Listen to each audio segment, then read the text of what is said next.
warm welcome to the news bulletin on Luntha TV, live from the Bishop Navy Media Center in the capital, Lilongwe. I'm Kathy Matura, your anchor. First, a rundown of the top stories.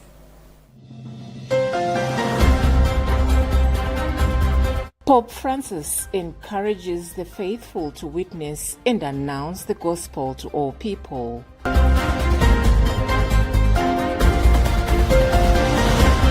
Government beams interdepartmental collaboration as key in citizen registration.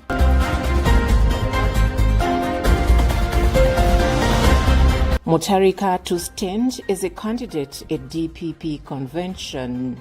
And in international news, dozens die of hunger in Ethiopia as drought worsens.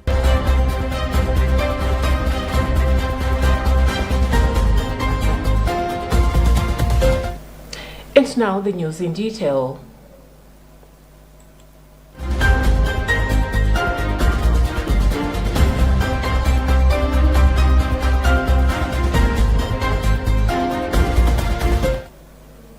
Concluding the cycle of his Wednesday catechesis dedicated to the apostolic zeal of the believer, Pope Francis emphasized that every baptized person is called to witness and announce the gospel to all peoples. Pope Francis reiterated that the passion for the proclamation of the gospel involves every Christian from the beginning. Here is Emmanuel Chiwocha reading out the Vatican report. The Pope began the catechism by inviting the faithful to reflect on the rite of ephiphatha performed during the sacrament of baptism. He recalled that this rite comes from Jesus' miracle, healing the deaf and the dumb in Galilee. The Holy Father noted that as a recount by Mark's Gospel, that miracle was accomplished in territories then predominantly inhabited by pagans, not Jews. This, the Pope said, shows us that Jesus is able to open ears and the mouth of those who can't hear or speak, where deafness and muteness in the Bible signifies metaphorically closing to God's call. Witnesses, not ideologies of closure, Pope Francis went on to note that this should also make us reflect on the attitudes of us as Christians, saying a real Christian must be open to. Government, through the Ministry of Homeland Security, has singled out collaboration between departments in government as key in making strides in official registration of citizenship.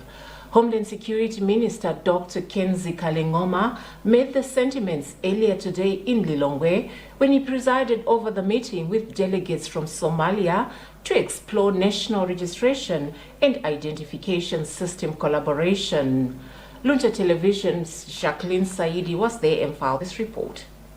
According to Kalengoma, such deliberations pose as an achievement to Malawi, seeing as the Somalia envoy came following the declaration of Malawi as one of the best in civil registration in Africa by the UNDP.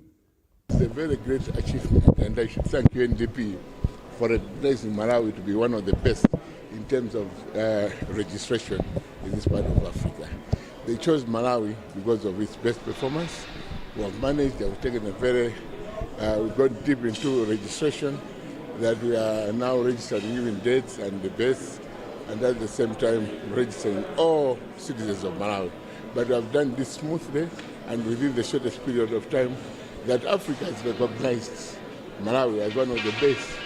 So Somalia decided to say they have to come to Malawi and learn from Malawi. And they'll be with us for a while to see what we do, how we do it, and then learn from our experts in registration so that they can emulate the same.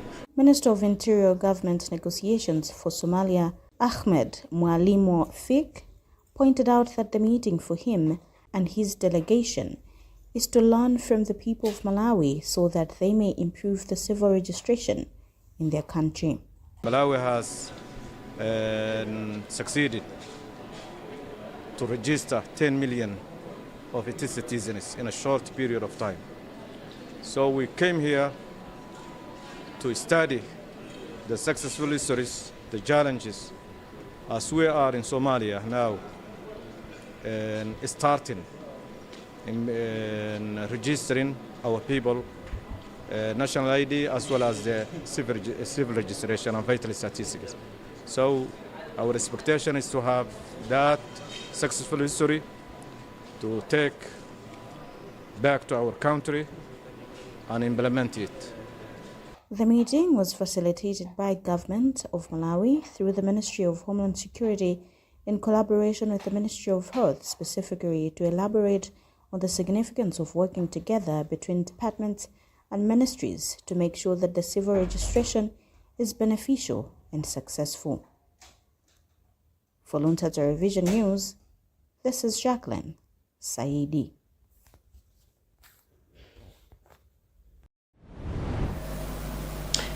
A rapid assessment of privatization and commercialization of education in Malawi has shown a declining trajectory in the education sector's budgetary allocation from a peak of 25% in 2018 to 15.6% in 2023, despite it being allocated a lion's share of the national budget.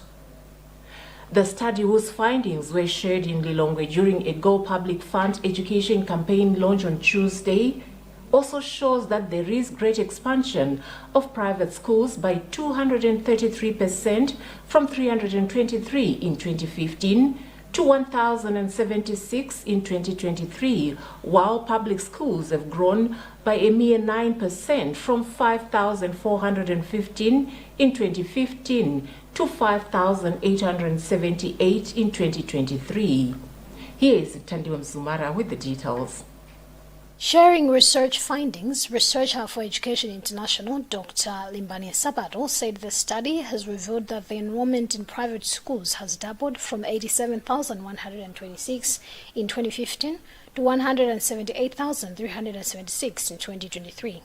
Noting that the rapid expansion in private schools demonstrates that the state is abdicating its responsibility as the sole duty bearer to provide citizens with the right to education, Dr. Sabato challenged the government to pull up its socks in as far as financing education is concerned. Government should increase the allocation to the education sector so that there are more resources to improve the situation in the public schools, and in that way most of the Malawians would opt to go and have their students in the public schools rather than go for private schools, because there things are very exorbitant.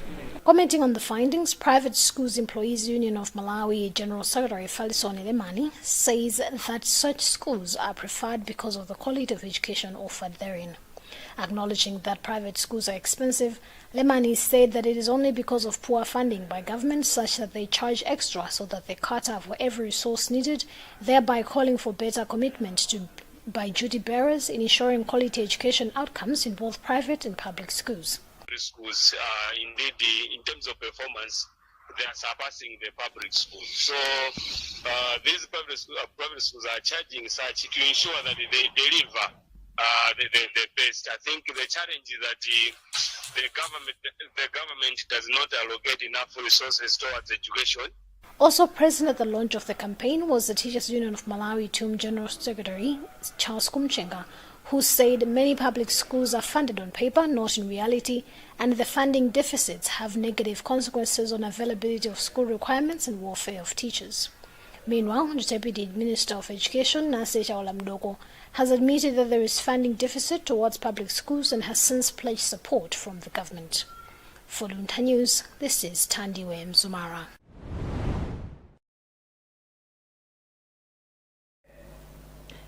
Minister of Education Madalitso Kambaua Wirima has appealed for sustainable climate financing in the country's education sector for a quick recovery from the aftermaths of Cyclone Freddy. She made these remarks during a climate-smart education systems for a sustainable future event at the ongoing COP28 conference in Dubai, United Arab Emirates. Bernard Mwanza gives us more. According to Wirima, Malawi currently needs about $300 million, which is over 500 billion kwacha per year in the next 5 years, which translates to over 2.5 trillion kwacha for the education sector to recover and provide the minimum standards of education in Malawi. She says this will help the country to fully recover from the effects of Cyclone Freddy, in which hundreds of thousands of people were displaced, some injured, and over 1,000 died, including learners and teachers, and 633 education institutions suffered loss and damage. She further reported that government, through the Ministry of Education, has been proactive in pursuing the climate change disaster recovery and resilience plan by, among others, embarking on a climate-smart education program with support from the Global Partnership for Education and technical support from UNESCO and Save the Children. The minister also stated that the climate-smart education program will contribute significantly towards accelerated learning loss recovery, increased access, and continuity of learning even during disasters. Meanwhile, the minister has urged development partners to join forces with the government of Malawi in scaling up the use of tablets across the country to improve learning outcomes and increase retention in a program called Building Education Foundations through Innovation and Technology. The COP28 Climate Change Summit has since ended earlier today in Dubai, the United Arab Emirates. This is Bernard Manza for Luntha News.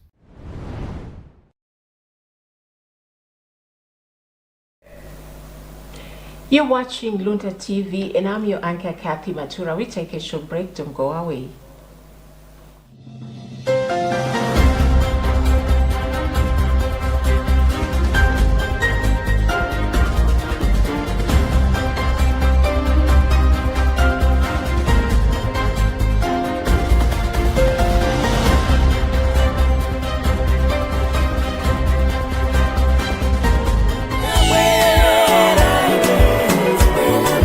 Lilongwe, 1 January 2024. All roads are leading to Shefa ICA Maki pomwe Sir Norman Phiri akukazikitsa the long-awaited album Mukalankhula.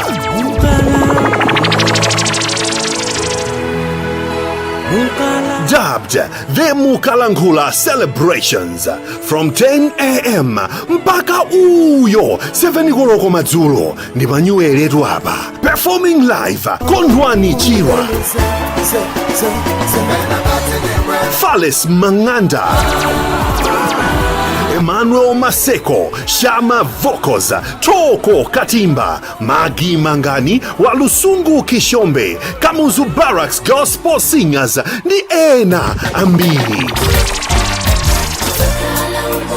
Mtengo pakomo 4,000 kwacha, ndipo kuguliratu maticket ndi 3,000 kwacha yokha basi. Matickets akupezeka ku Area 18 Puma Filling Station, Maula Filling Station, Total Walkers Filling Station, CAN Radio Offices, Kafoteka Filling Station.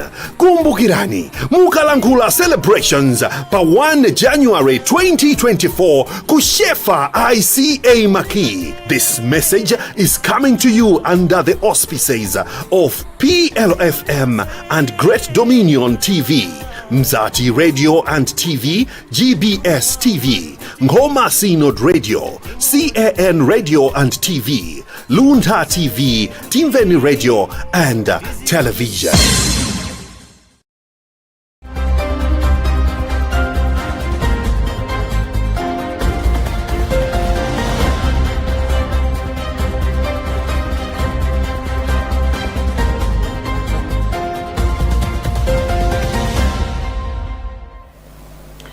Welcome back. In case you're just joining us, you're watching news on Luntha Television. But before we proceed, let's have a recap of the headlines.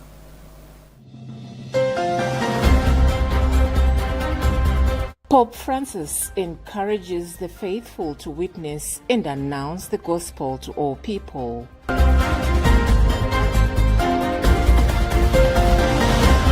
Government beams interdepartmental collaboration as key in citizen registration.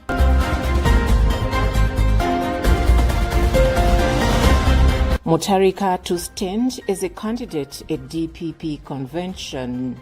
And in international news, dozens die of hunger in Ethiopia as drought worsens.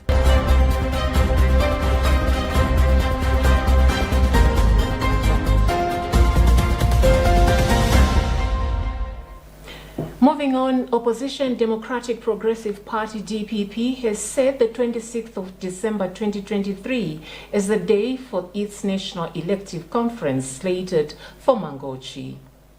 This is one of the resolutions of at the party's National Governing Council, NGC, earlier today, which has further revealed that the incumbent party president, Professor Peter Mutharika, will contest as the presidential candidate at the convention.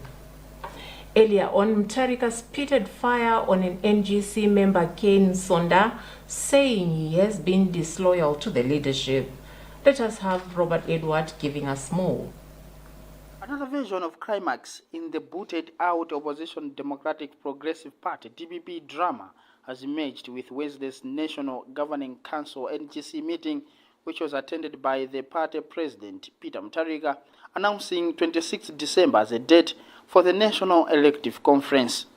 It is again clear after the meeting, which took place at Nkobora in Mangochi, that the former President Peter Mutharika will stand to be nominated as president at the convention. Out of respect to all Malawians of goodwill, that I'll allow the party to put my name in nomination for president of this party at the convention on December 26, 2023. Thank you very much. Thank you. The party leader in the morning was visibly angry at some members of the DPP mentioning Ken Sonda as one of those who have been rude and disloyal to the party and its leadership. Addressing the 39 NGC members who were disallowed to attend the meeting by a court order and other DPP sympathizers outside the Nkobora Lodge in Mangochi, Mutharika says he is going to lead the party to remove the current MCP government, which, according to him, is trying to take Malawi back to one-party era. On 6 December, a faction led by leader of opposition in Parliament, Kondwa Nankhuma, and the replaced Secretary General, Griselda Jeffrey, mentioned 15 and 16 December as the date of the convention at the NGC meeting in Lilongwe, which was later rendered void by another court decision. The development on Wednesday may only bring some percentage of hope that the infights of the Brew family may come to an end in the foreseeable future. For Luntha, this is Robert Edward. Malacca police have cautioned the public to be vigilant in what they post on social media platforms during this festive season, aiming to mitigate crimes. Speaking to Luntha Television, officer in charge at the police station, Senior Superintendent Dan Soughton, specifically highlighted concerns about parents who leave their homes unattended during the festive and holiday seasons, while simultaneously